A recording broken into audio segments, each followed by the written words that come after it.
The stove is so hot, people at the winter meetings are falling asleep. One team isn't even in Nashville right now, and the Guardians are talking about which players won't be playing for them quite as often next year, instead of talking about players they could add at the winter meetings.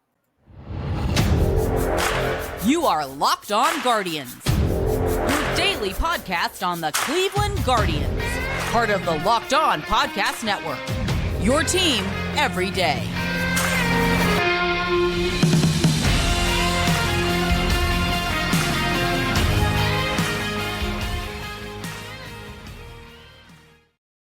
Hello, everyone, and welcome to today's show. Over there is Justin. I am Jeff. I want to thank you for making today's Locked On Guardians your first listen today and every day, wherever it is you get podcast. And to thank some of our everydayers in the comments. I saw Kurt Smith yesterday commenting, as well as Space Lab. I saw had a return recently after not seeing them for a bit. So make sure to be an everydayer in the comments watching. We are 51 away from 2,000, so help us cross that barrier. Gaining about 4 to 5 a day, so at our 10 more days, right? 5 a day would be about 10 to 11 days. So let's make sure we knock that out by the end of the winter meetings. Let's aim for that. At least someone should do something productive there. There are people falling asleep. There was a report in the media room. People were falling asleep and snoring. That's how good the winter meetings are going. And the Blue Jays aren't currently even. Ross Atkins, former Cleveland director of player development, not even in Nashville, but there's like speculation that they're in an undisclosed location meeting with Shohei Ohtani. So this sport is so weird. Okay, Shohei Ohtani would be the biggest attraction in the NBA. Like, he would essentially be LeBron James, or I don't know what the NFL equivalent is anymore. But he's also like something that has never existed before. That's what's so crazy about him. Like, yeah, LeBron is don't get me wrong, he's like one of the greatest players to ever play the game, maybe the greatest small forward in the history of the game. But we've seen similar players. Ohtani literally hasn't existed in 50 years. Like, a guy who does what he does on both sides. It'd be like if we had it's like if Tom Brady was also an all-pro safety. It's unbelievable in that regard. And he's not at the winter meetings. He's not going to sign at the winter meetings. Nobody knows who he's meeting with and where, and maybe it's the Blue Jays. But, of course, baseball, it would be like any other sport, this would be a spectacle about who he's going to sign with. And in baseball, it's like, yeah, we don't know. And maybe he wants it that way. So, it is what it is. Maybe he learned from Mike Trout. He wants to keep a low profile. If he learned anything from Mike Trout, he would learn to get the heck out of the Angels organization. But who knows? It would be great if we were covering a team that was interested in Shohei Ohtani, because in theory, all 30 teams should be interested, because there's no player like him, and everybody would be better with him on their team. But here we are talking about players that the Guardians are paying that might play less next year. So the first thing we really got from a little bit of news coming out of the winter meetings was that the Guardians had their end of the season meeting with Myles Straw, and they talked about he might not be their regular center fielder next year if things don't improve. It was a pretty awful year for Myles Straw. Here's the problem with this. This is the problem overall with Cleveland. If you look back at anybody they signed to a contract, right? Let's go back to Swisher and Bourne and the ball. I guess they didn't sign a ball to miss that contract, but they had him under club control through the end. So I think didn't he sign an extension with the Rockies before he got traded? I think that's what it was. Mike Zunino, yes. Just any player that has had a multi-year contract with Cleveland, Travis Hafner, even though there were a lot of times he couldn't play, but anybody Cleveland has invested any money into beyond the club control level or the team friendly extension level, which, okay, the Myles Straw deal is still team friendly, let's be honest, but it's not great for a player for what you're getting from him. But they play these guys because they invest money in them. It's like we already heard that Mike Zunino was here as long as he was here last year, that some people in the team wanted to pull the cord out from under that one sooner than other people wanted to. I won't name names, but you could probably guess who. But Cleveland has a tendency to want to get more out of these investments, and they've played the heck out of Myles Straw the last 3 years, and the last 2 years it's been pretty putrid. So they said that if it doesn't improve, he may not be their regular center fielder next year. That'd be quite the development. I mean, nobody wants this contract. The only way they're getting rid of Myles Straw is if if somebody gives them a bad contract back. Like, let's be real about this. Even if they're not going to play him for 500 at bats next year, don't act like they're going to DFA him. Like, there's still too much money owed to DFA him. Even though they were able to get out from under Josh Bell's deal, they only did that because they took back Gene Segura's money. So this is team. They're not going to cut him. They're not going to just say sayonara. Like, he shouldn't start for any team in baseball, really. But Cleveland has the money invested in him, and they usually play these guys if they pay him. But they're not going to DFA him. They're not going to get rid of him. So if he sits on the bench, he's just an expensive bench player. And it's dumb to cut him because, again, there's still value in the profile. Like, to take something there is value in the profile and get nothing for it, essentially make it, because Myles Straw is going to play in the big leagues, if not for Cleveland, for somebody else, because it's the speed defense combo. Was the defense up to where it has been? No. Was the speed up to the stolen bases count up? No. But is he still a major league player? Absolutely. Even with his struggles with the bat. Now, he's a 26 man on the roster. I'm not saying this dude should be out there and starting, and they put him on notice. I don't know if they felt like he didn't put in the time last year, and maybe that's why there was some defensive regression and why he didn't steal bases. But I mean, by reports, it sounds like they've put him on notice. And again, I saw other people saying like, oh, let's have him as like a trade-in piece on Bieber, Class A, to get out from under him. No, absolutely not. We just saw the Mariners get nothing. Absolutely nothing. Cole Phillips is interesting, but for a guy who had Tommy John spring of 2022 and hasn't pitched at all last year, that means he's behind schedule and there's a bigger issue. They got a deeply flawed and injured prospect to cut $31 million. And then before that, they traded their all-star third baseman to get Carlos Vargas, who you can go back and listen to on the show, why we said that, yeah, it's okay that he throws hard, but he's not good. So you don't want to get less by trading Straw. I'd rather just keep Straw here, keep him as a 26 man, use the defense, use the speed, and let Jose keep one buddy on the roster. He was, by reports, number 2 to Ahmed in Jose's heart on this team. It felt like when there was points discussing trading Ahmed 2 years ago. I remember someone asking Zach how Jose would deal with it, and he goes, "Well, he does seem pretty chummy with Straw." So it's another friend as a 26 man.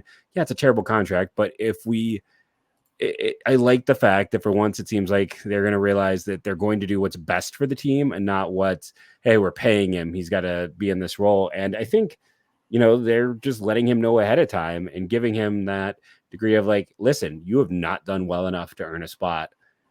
You're going to be in a backup role. He's probably, let's be honest though, that statement says he's going to get probably about a month. He is going to get one last opportunity. So that means this team is not looking for a center fielder right now. That means that they're probably looking for one bat. The statement wasn't that his job is done. It's that he better prove himself or it is done. So again, what you and I have talked about, and people get mad at us, we are not making this choice. We're just saying that when you read it, it's very clear that Straw will get one last opportunity. And I'm hoping to follow through on these words and it doesn't become about money. Because again, he is fine in a backup role. He is fine as a late inning defensive replacement, especially if it's a situation where you shift Quan over, you throw in Straw, and you build an elite defensive outfield for the ninth inning. Like, great, perfect. Go out and do that. Have Brennan and Wright, and then if one of these if Valera or Rodriguez works out, then hey, great, you've shifted. You get out the guys who can't really defend, and you have value in his role. But hopefully they stick with it. He can work in that limited role. He'll be highly overpaid for it, but I don't want them to be Seattle where they're trading away, a young player who's 23 years old who had a really good first half and then fell apart, but has a ton of ceiling, and an all-star third baseman for cash and 2 guys who throw really hard, but may not be anything. Yeah, I'll believe it when I see it with Cleveland. You're absolutely right. He is going to get, as of right now, I would expect him to get one last chance to be the starter and see if things progress. The problem is that last 2 Aprils, he's been pretty good. Like, if you look at his April numbers only from 22 and 23, the April numbers are fine. It's everything that comes after April that's bad with him. For whatever reason, he's a quick starter and everything falls apart. So he may buy himself a couple of months that way, unless somebody knocks down the door or there's a better roster composition for them. but I will believe it when I see it. They might have had the end of season meeting with him saying that, your job's not guaranteed and you got to improve and all this. But like I said, Cleveland has shown in the past that they continue to play players regularly if they're paying them a significant amount of money. There's no when they invest in a player, they try to get that money out of them if they're paying them. So I know it's not a huge contract to anybody else, but it's a huge contract to Cleveland, considering, like you said, he'd be overpaid in a 26-man role. And frankly, you can get out of him, you can get everything out of Ramon Laureano that you could get out of Myles Straw, and then some. And you've got enough guys who can cover center field now.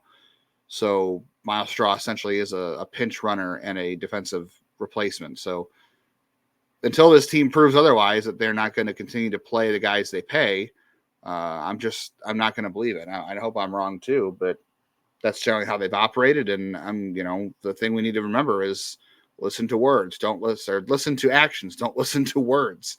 Words don't mean anything. What happens on the field is actually what matters. Don't tell Florida State that. Oops. Yeah, we'll see what happens there. I don't buy it, and this is not a contract that Cleveland should have given. And here we are. We'll talk about an outfielder that could be of interest, even though I'm not super excited about this other outfielder we'll talk about, and we'll talk about if Cleveland even has the money to go after anybody else in a contract here as we continue on Locked On Guardians.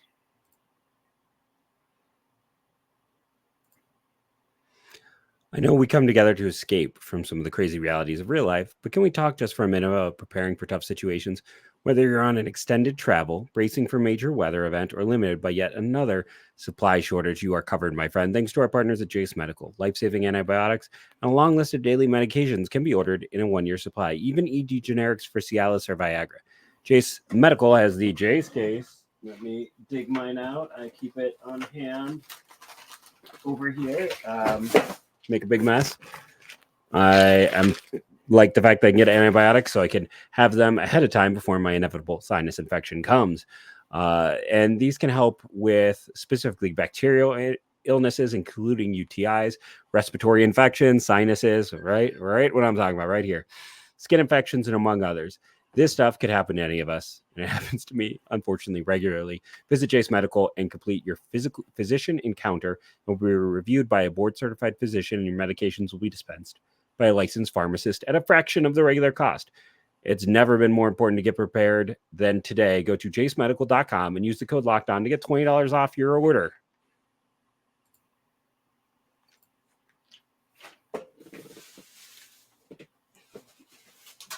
Before we quickly move on to our next segment, winter meetings going on down in Nashville. I'm very appreciative, by the way, that this is happening in the Central Time Zone, not the Western Time Zone. I am getting old, and I want my news to come at a reasonable hour. And so far, there has been no news. But when there is, check out Locked On Sports Today, the first ever national sports 24/7 streaming channel. So anything that happens in the winter meetings, you can catch it over there. With our pal Sully on Locked On MLB or any of our local experts from our Locked On show. So go to Locked On Sports Today on YouTube. Subscribe to the first ever national sports 24/7 streaming channel. Do not expect Jeff or I to be on that channel this week because I don't think the Guardians are doing anything. But one of the things that we need to talk about that maybe they should consider is a pre-service time contract for Kyle Manzardo. So the Brewers, if you missed it this week, locked up outfielder, 19-year-old outfielder at that, Jackson Chourio, to an 8-year deal worth $82 million, and it could be up to, I think, 10 years and $102 million if everything vests out there and they pick up the options. And he would be under contract till age 29. He'd still be a free agent at age 30. That would be impressive for everybody. He's an exciting player, and obviously he is the older brother of Guardians prospect Jackson Chourio. So not quite ready to talk about a Jackson Chourio contract, but let's talk about a Kyle Manzardo contract. The history of first base contracts, Jeff, as we know, for pre-service time deals, they're not terrible. They're pretty bad. They're pretty bad. 5 of these. This is the 6th pre-service time contract. We'll put Chourio to the side because we don't know how it's going to work. Evan White, who was just part of that salary dump in Seattle, keeps coming up. John Singleton, who was the first of these and maybe the worst of these, who has finally got back to the big leagues last year in your failure camp. And Scott Kingery, who another one of those Arizona products who, overperformed throughout the minors and college. And there was a point in time where I thought trading for Scott Kingery on that contract was going to be something the Guardians should target because it was such a team-friendly contract, and it went bad. The positive side, only the White Sox have been successful with Eloy Jimenez, who maybe should have been a first baseman, and why am I blanking out? Luis Robert. I wanted to say Gurriel, and I'm like, no, it's not Robert. It's not Gurriel. Different Cuban. Robert. So they worked out for the White Sox, have not worked out for anyone else so far. I personally, how old is Manzardo? I should have looked this up. He's 23. He'll be 24 by July. I mean, it's kind of weird because he is relatively young for a college guy because he's moved so quickly. I am probably, because he's a first baseman and the relative value of that position is so low, unless you can get a crazy good deal, unless you're getting something like 8 years, 40 million or something like that, I'm probably not even approaching him. He can't even get maybe 41. I mean, that's, you can see at the bottom, Evan White was 6 years, 24. Singleton was 5 for 10, and that was still viewed as a bad contract. It was viewed as a bad contract when he signed it, and then quickly people were like, oh, that was a great contract that he signed. For him in the end. But it was first viewed as a bad one because it's 5 years for 10 million. That's nothing. And then he bombed. So I don't even know. I guess 8 for 40 is probably even too much. It's hard to say exactly. And this is where I'm terrible. I can look at numbers. I can talk about player production. I can look at how they play. I am really bad when it comes to figuring out contracts and money outside of Trevor Steffens a year ago. Yeah, that was a good call. I think on the whole, I'm probably against it. And I would also think Kyle Manzardo is against it for some of the same reasons Josh Naylor would be. Obviously, they're different players because, Kyle Manzardo doesn't have the injury history, although he did have the shoulder injury this year. But he got over that, obviously, because he hit well when he came back, and he also hit great in the AFL. Doesn't have the body type concerns that Josh Naylor has. But if he comes up next year, no matter what he does, if he doesn't sign a contract, let's say Cleveland plays service time games for whatever reasons, it would be stupid, honestly, if they don't have a better player on the roster that would take his spot. But let's say they play service time games and they get 7 years out of him. He would hit free agency at age 31 or going into his age 31 season, right? Because you'd get a 7th year out of him. Next year, he's playing all year, age 23. So essentially, he's going to hit free agency heading into his age 31 season. Is he going to sign more than a 7-year deal? Probably not. So in theory, he could either, I don't think he's going to sign an 8-year deal. And if he did, I know Chourio did, but again, he's 19 years old. Big difference. The only reason he would sign a deal now instead of hitting free agency at 31 is because he feels like the money up front is going to be worth it. And he doesn't, it doesn't feel like he's going to clean up on the back end. First basemen are so hard to predict. We don't know how Jackson Chourio is going to be. Obviously, Jackson Chourio, number one, is the number one prospect in baseball. There could be some debates out there, Jackson Holiday and whatever. And some people might even try to tell you Junior Caminero, but that's another story. It could be Chourio, it could be Jackson Holiday. Kyle Manzardo is not a top 5 prospect. We both like him. We think he's Cleveland's best prospect, but he's not I don't know. Is he probably a top 50 prospect in baseball at best? Yes. I think he's probably top 50. These are not usually the guys that get the pre-service time deals. Although I guess probably Evan White and John Singleton were not top 50 prospects, or they were barely top 50 prospects, but those have gone horribly bad. I don't see the reason for Manzardo to do it, because how long of a deal is he really going to sign? How much money is it going to be for Cleveland? And especially given their TV issues, which we're going to talk about here in a little bit, I just don't see the benefit for him. And he's going to reach free agency one way or the other. The only thing it's going to do is get him on the opening day roster. And all that does for him is give Cleveland a draft pick. Doesn't benefit him at all, right? For Chourio, it gets him on the opening day roster now and it locks him up long-term, but the money's not going to be the same for Manzardo, and he would hit free agency at 31 no matter what Cleveland does here. So I just don't see it, and I think it's too big of a risk because it's so hard to predict. And like you said, the value of this position, you just don't know. Yeah, yes, nearly half of 40% of the contracts have gone to first baseman because they, I think, are viewed as a little bit cheaper to sign. But yeah, it just seems like I just wouldn't bet on it right now. And this team has never seemed to consider approaching anyone with it. Lindor probably would have been the guy. I don't know if he would have considered it then, but he probably would have been the best candidate. And again, I'll just throw it out there. No one expected that dude to hit 40 home runs at any point through his minor league career. even be a 30 home run guy, really. So it would have been smart to do that contract then. But again, I don't know if that would have been on the table. Yeah, those are the kind of players that you do give those contracts to. The Jackson Chourios and the Francisco Lindor. It's not to say that Manzardo is not a good prospect, but there's a big difference between being an up the middle, teenage prospect, or I think Lindor was 21 or whatever, and Manzardo is going to be 24, and he's a first base guy. And there's just a big difference in those two things. All right, could Cleveland even have the money to do that? We'll talk about their TV contract situation. We'll talk about an outfielder that's out there, and why Tuesday has a chance to be a franchise-changing day for the Guardians. Stay tuned.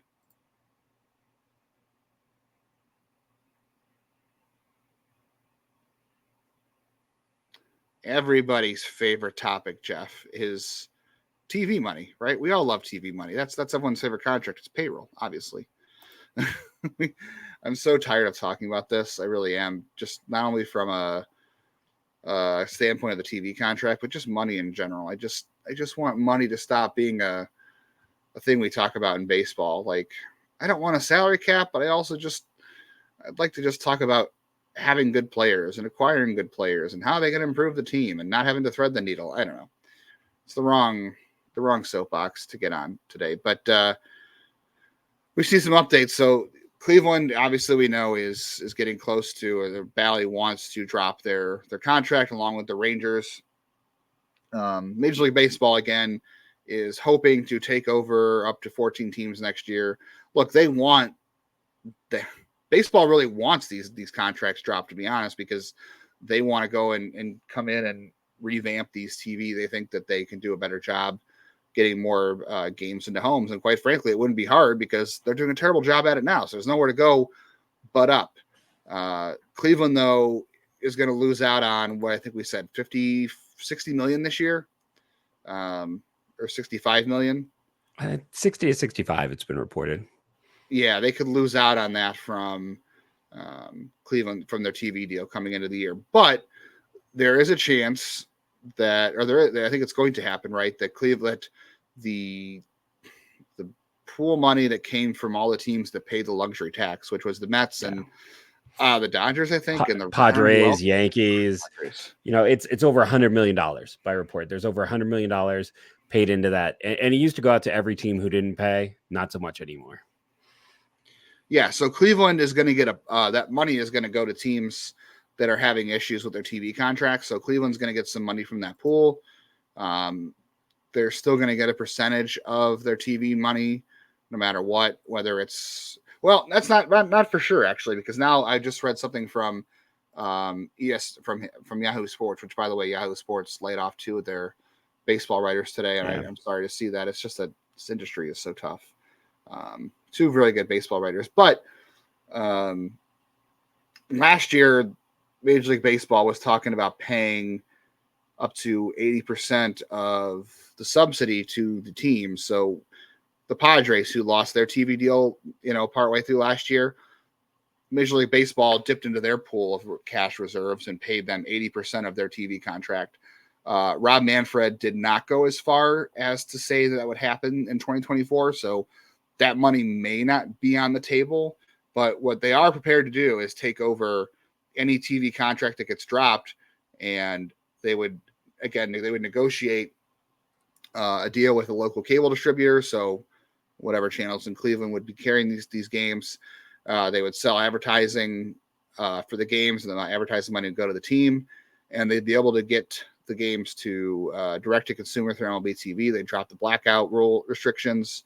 And then you'd also have, the end market stuff from other direct to consumer type stuff. So the money thing, I don't know. The money thing is probably going to keep Cleveland. Money thing is always going to keep Cleveland from doing things, but they're not going to play. And even doesn't sound like last year's free agent waters with a Josh Bell deal. Like, expect, like Jeff, you said before we started recording, that whatever they do, it might be the Mike Zunino type contract, a 1-year deal with somebody. So, It could be good in the future, but right now it's not good. For this year, it's not good. But like at the same time, so the report is, $40 million they should probably be able to get. And then if you look at the TV money, that could be another close to 10. They should have about 50 they got 55 million last year. Maybe I'm being too generous, but looking at the Ken Rosenthal report is where I got the first statement and amount, or in terms of the luxury tax. And then from a Terry Pluto article said that they thought that the TV contract could be about 40. So you're looking, about close to 50. So I do worry because I don't trust baseball owners in general. I wish they would actually show us the books, and then I would trust them. So I feel like sometimes this will become an excuse, but they should have a little bit of money. Speaking of just articles, Paul Hoynes had an article that said they're not going to be in a Bell type of sweepstakes, but what will we see? Maybe they're going to do what they've always done. They're going to sit on the periphery. They're going to see who's desperate, who's left, and then we'll end up with, Adam Duvall or something like that. Because again, Zunino was not their type. I know Duvall is not their type, but neither was Zunino. Beggars can't be choosers when you're hanging out on the fringes. Well, they have proven they'll pay money for guys who strike out if they provide solid defensive value. They have proven that. The other thing, too, about the TV contracts is, okay, so you heard Jeff say about, about $40 million from that TV deal. So Cleveland was getting $55 to $65 million a year in that TV contract. Those days are gone. Like, whatever TV money Cleveland gets in the future from whatever contract they negotiate after this whole mess is cleaned up in 2024, in theory, it should be better for fans in terms of access because they would drop blackout restrictions and other weird stuff like that. Although it's still going to be expensive to replicate some of that. Yeah. But teams or the networks are not paying as much money for baseball games anymore. Like they're not, no sports are. I mean, I guess NFL and NBA are different, but for baseball, no one's paying that much money. So whatever Cleveland was able to get before in terms of TV money, they're not going to get now. It's going to be much less than it used to be. So we'll see how that really impacts them. Hopefully some of this money from the luxury tax that they get to offset some of the issues can help them. And hey, they had better attendance last year.